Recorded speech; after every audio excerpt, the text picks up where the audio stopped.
سلام كبرات تختتلتي داسني اكسترا نحجاب استدالو علتو زيناتات بمرماري تكجل بي بي سي ايز تقالعه اب تግራይ ዘጋጠመ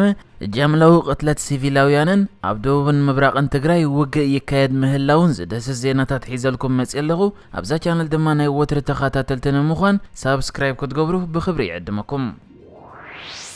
ኣብዚ ሓለፈ ቀረባ ሰሙናት ኣብዙን ቀሪቦ ከም ዝነበረ ኣብቲ ኣብ ትግራይ ዝግበር ዘሎ ኩናት ወተሃደራዊ ክዳን ሰራዊት ፌደራል ኢትዮጵያ ዝገበሩ ወተሃደራት ነገለ እኩባት ሲቪላዊ ክዳን ዝተኸድኑ ትግራዎት መንእሰያት ብዘስካሕክሕ መልክዕ ብናይ ጢት ዓረር ህይወቶም ከም ዝሕለፍዎም ተገሊጹ ነይሩ እቲ ናይ ሽዑ ተንቀሳቓሲ ስእሊ ወይ ቪድዮ ከዓ ማሕበራዊ ገጻት ኢንተርኔት ሰፊሕ ሸፈነ ረኺቡ እቲ ተግባር ድማ ምስ ዓሌት መጽናት ምትሓዝ ኣለዎ ዝብል መግለጺ እዩ ብብዙሓት ወገናት ክወሃቦ ዝተረኣየ ካብዛ ሓሊፉን እቲ ተግባር ብሰራዊት ፌደራል ኢትዮጵያ ተተግቢሩ ይበሃል በመዃኑ ኣብቲ ኣብ ትግራይ ዝካየድ ዘሎ ኩናት ገበናት ኩናት ተፈጺሞም ዝብል ክስታት ይቐርብ እዩ ዘሎ ነቲ ኣብ ዝሓለፈ ቀረባ ሰሙናት ብመንገዲ ማሕበራዊ ገጻት ኢንተርኔት ዝተዓዘብናዮ ቅትለት ሲቪላዊ ክዳን ዝገበሩ ተጋሩ ዘርኢ ዘስካሕክሕ ቪድዮ ኣብ ኢዲቲ ኣብ ማዕከን ዜና ቢቢሲ ኣብ ከምዚ ዓይነት ኩነታት ዓሚቕ ዝኾነ መርመራ ገይሩ ሓቀታት ዝጋልህ ቢቢሲ ኣይ ዝበሃል መደብ ይኣትዩ እዚ ቢቢሲ ኣይ ዝበሃል ፍሉይ መደብ ከዓ ኣብ ዘካየዶ መርመራ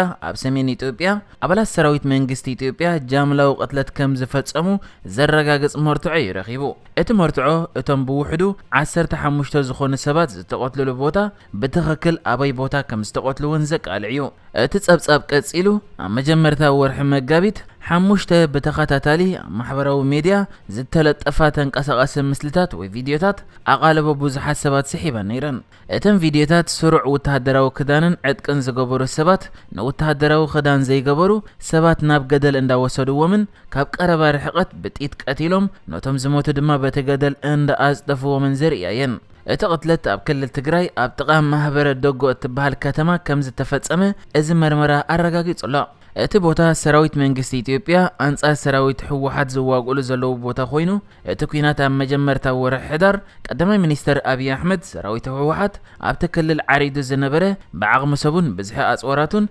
ዝሓየለን ዝበዝሕን ዝበሃል ሰሜን እዝ መጥቃዕቲ ፈጺሞም ኢሉ ኣብ ልዕሊ ሰራዊት ህወሓት ኩናት ምስ ኣወጀ ጀሚሩ እቲ ኩናት ክሳብ ሕጂ ልዕሊ 2 ሚልዮን ሰባት ካብ መረበቶም ንኽፈናቐሉ ምኽንያት ከም ዝኾነ ግዝያዊ ምምሕዳር ክልል ትግራይ ዘውፅኦ ጸብጻብ ዝጠቀስ ኮይኑ ብጀካዚ ድማ ልዕሊ 70,000 ሰባት ናብ ሱዳን ክስደዱ እንከለዉ ኣብ ውሽጢ ክልል ትግራይ ልዕሊ 4 ሚልዮን ሰባት ተጸበይቲ ህጹጽ ረድኤት ኮይኖም ምህላዎም እዩ ብዝተፈላለዩ ትካላት ሰብኣዊ ሓገዛት ዝሕበር መርማሪ ጉጅለ ቢቢሲ ኣይ ምስ ቢሊንካትን ኒውሰንን ዝተባሃሉ ኣብ ከምዚ ዓይነት መርመራታት ተሞክሮ ዘለዎም ማዕከናት ብምዃን እቲ ቅትለት ኣበይ ከም ዝተፈጸመ ንምፍላጥ መርመራ ጀሚሮም እቶም መጀመርታ ነቲ ስእሊ ኣብ ማሕበራዊ ሚድያ ዘለጠፍዎ ሰባት እቲ ቪድዮ ኣብ ጥቓ ከተማ ማሕበረ ደጎ ዝተሰኣለ ምዃኑ ይሕብሩ ዝነበሩ ኮይኖም እቲ መርማሪ ጉጅለ ከዓ ነቲ ኣብቲ ቪድዮታት ዝርአ ቅርጺ መሬት ናይ ሓመድ ጽርግያ ኩርባታትን ጸድፍታትን ብምርኣይ ስእሊ ናይ ሳተላይት ናይቲ ከባቢ ብምኽፋት ምስቲ ኣብቲ ቅትለት ዝተፈጸመሉ ቦታ ዝመሳሰል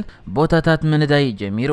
እቲ ናይቶም ኣብቲ ቪድዮ ዝረኣዩ ወተሃደራት ንውሓት ጽላሎት እቲ ቅትለት ሰዓት ክንደይ ከም ዝተፈጸመ ንምፍላጥ ሓጋዚ ዝነበረ ኮይኑ ነቲ ሰንሰለታዊ ቅርጺ ናይቲ ገደል ካብ ሰሜን ናብ ደቡብ ዝተዘርግሐ ምዃኑ ካብቲ ጽላሎት ናይቶም ወተሃደራት ክትርዳእ ስለ ትኽእል እቲ ቅትለት ኣበይ ተፈጺሙ ንዝብል ሕቶ ንምፍላጥ ሓደ ኣገዳሲ ኣንፈት ይሂቡ እቲ ኣብተን ቪድዮታት ዝርአ ጥርዚ ናይቲ ጎቦታት ምስቲ ኣብ ሳተላይት ዝተረኽበ ስእሊ ብምንጽጻር ኣብ ልዕሊኡ ብምቕማጥን ብትኽክል ንስድዩ እቲ ቦታ ንምፍላጥ ተፈቲኑ ደረቕ ሩባ ዕሙር ኣታኽልትን ኣብቲ ከባቢ ዝረኣዩ ኣግራብን ከዓ እቶም ካልእ ከም መመሳሰሊ ኣብቲ ቪድዮ ዘሎ ምስልን ካብ ሳተላይት ዝተረኽበ ስእልን ተጠቂሙ ቢቢሲ ኣይ ንሓደ ካብ ነበርቲ ከተማ ማሕበረ ደጎ ብቴሌፎን ኣዘራሪቡ ነይሩ ንሱ ሰራዊት መንግስቲ ኢትዮጵያ ኣብ ወርሒ ጥሪ 73 ደቂ ተባዕትዮ ካብታ ከተማን ኣብ ከባቢኣ ዝርከባ ዓድታትን ከም ዝወሰዱ ሰለስተ ኣዝማዶውን ምስኦም ከም ዝተወስዱ ብምሕባር እቶም ኣብ ወርሒ ጥሪ ዝተወስዱ ደቂ ተባዕትዮ ክሳብ ሕጂ ደሃይ ከም ዘይብሎምን ገሊጹ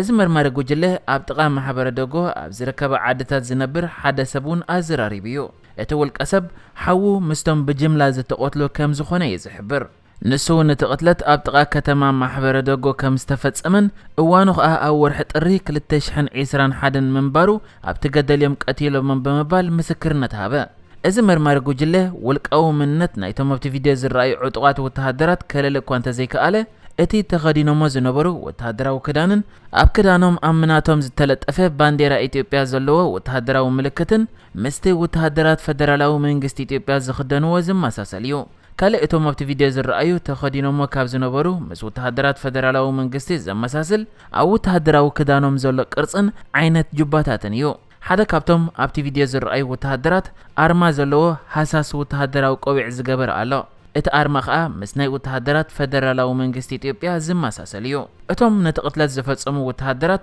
ሃገራዊ ቋንቋ ኢትዮጵያ ዝኾነ ቋንቋ ኣምሓርኛ እዮም ዝዛረቡ ነይሮም። ኣብ መጀመርታ ናይተን 5 ቪድዮታት እቶም ወተሃደራት ነቶም ሲቪላዊ ክዳን ተኸዲኖም ዝነበሩ ደቂ ተባዕትዮ ኣብ መሬት ኮፍ ኣቢሎም ከቢቦሞም እንከለዉ ንሓድሕዶም በኣምሓርኛ ክዘራረቡ ይስምዑ። ኣብታ ካሜራ ዘይርአ ሓደ ወተሃደር ነዞም ሰባት ናጻ ክንገድፎም የብልናን ንሓደ እውን ይኹን ክንምሕር የብልናን ኢሉ በኣምሓርኛ እናተዛረበ ይስማዕ። ካልእ ከዓ እዞም ሰባት እዚኦም ክንቀትሎም ኣለና ብቪድዮ ክንስእሎም ኣለና ይብል። ብድሕሪዚ እቶም ሲቪላዊ ክዳን ተኸዲኖም ዝነበሩ መንእሰያት በቶም ወተሃደራት እንዳተኸብከቡ ናብቲ ገደል እዮም ተወሲዶም። ኣብኡ ከዓ እቶም ዕጡቃትን ወተሃደራዊ ክዳን ዝገበሩን ወተሃደራት ብዙሓት ካብቶም ክኽብክብዎም ዝጸንሑ ደቂ ተባዕትዮ ቀቲሎም ነቲ ሬሳ ናብቲ ገደል እንዳደፍእዎን ከለዉ እዩ ኣብቲ ቪድዮ ዝረአ። ኣብቲ ቪድዮ ሓደ ወተሃደር ካብ ቀረባ ርሕቐት ኮይኑ ናብቶም ኣብቲ ገምገም ገደል ወዲቖም ዝነበሩ ክትኩስ ይረኣዩ። ካልኦት ከዓ ነቶም ዝሞቱ ክጸርፉን ብኦም ክላገጹን ይስምዑ። ነቲ ቪድዮ ስእል ዝነበረ ሰብ ድማ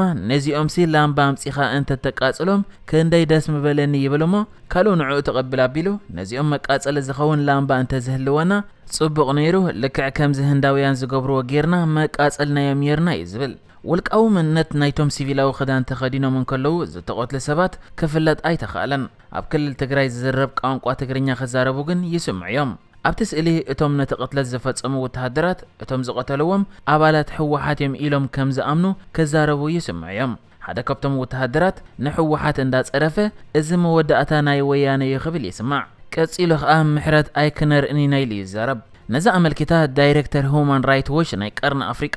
ለቲታ ባዴረር ኣብ ዝሃበቶ መግለጺ ኣብ ዝሓለፈ ኣዋርሕ ኣብ ክልል ትግራይ ኩሉ ዓይነት ምግሃዝ ሰብኣዊ መሰላት ከም ዝተኻየደ ብምሕባር ነቲ ብቢቢሲ ኣይ ዝበሃል መርማሪ መደብ ዝተኻየደሉ ወተሃደራት ንሲቪላዊ ክዳን ዝተኸድኑ ደቂ ተባዕትዮ እናቐተሉ ዘርኢ ቪድዮ ከዓ ጉሁድ ቅትለትን ዘሰንብድን ክትብል ገሊጻቶ።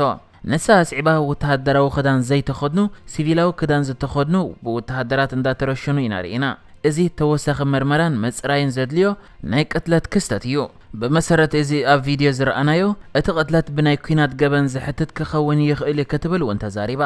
ነዚ መርመራ ተኻይድሉ ኣበይ ከም ዝተኻየደ ብመን ከም ዝተኻየደ ኣብ ልዕሊ መንከ ከም ዝተኻየደ ዝተፈልጠ ጃምላዊ ቅትለት ብዝምልከት ድማ ናብ መንግስቲ ኢትዮጵያ በቲ መርመረ ጉጅለ ሕቶ ዝቐረበ ኮይኑ መንግስቲ ኢትዮጵያ ግና ኣብ መልሱ ኣብ ማሕበራዊ ሚድያታትን ዝዝርግሑ ቪድዮታትን ጥርዓናትን ከም መርትዖ ክውሰዱ ኣይክእልን እዮም ብምባል ክልል ትግራይ ንዝኾነ ዛይሻራዊ ምጽራይ ክገብር ዝደሊ ክፉት እዩ ክብል ይመሊሱ። እዚ ከምዚ ኢሉ እንከሎ ድማ ኣብ ካልእ ዜና ሓንቲ ኒውዮርክ ታይምስ እትበሃል ማዕከን ዜና ኣብ ትግራይ ዓመፅ ከም መሳርሒ ኩናት ይውዕል ኣሎ ክትብል ዓመፅ ዝበፅሐን ደቂ ኣንስትዮ ብምጥቃስ ጸብጻብ ዘርጊሓላ። ካልእ ምዚ ኣብ ትግራይ ዘሎ ኩናት ብዝተሓሓዝ ሓንቲ ዩሮብ ኤክስተርናል ፕሮግራም ዊዝ ኣፍሪካ ትበሃል ማዕከን ዘርጊሓቶ ዘላ ጸብጻብ ከም ዝሕብሮ ኣብ መንጎ ሰራዊት ፌደራልን ኣብ ጎኑ ተሰሊፎም ዘለዉ ሓይልታትን ሓይልታት ትግራይን ክሳብ ብናይ ውግእ ነፈርቲ መጥቃዕቲ ዝተኻየደሉ ውግኣት ኣብ ደቡብን ምብራቕን ትግራይ ይካየድ ከም ዘሎ ጸብጺባ። እታ ማዕከን ወሲኻ ብሕጂ እውን ተወሳኺ ናይ ከቢድ ብረትን ነፈርትን መጥቃዕታት ንምግባር ሰራዊት ፌደራልን መሻርክቱን ኣብ ጽዑቕ ምድላዋት ከም ዘለዉ ገሊጻ እያ ትርከብ። ንሕጂ ዝተዳለወ ዜናታት እዚ ነይሩ። ብካልእ ክሳብ ንራኸብ ሰላም ንዓኹም።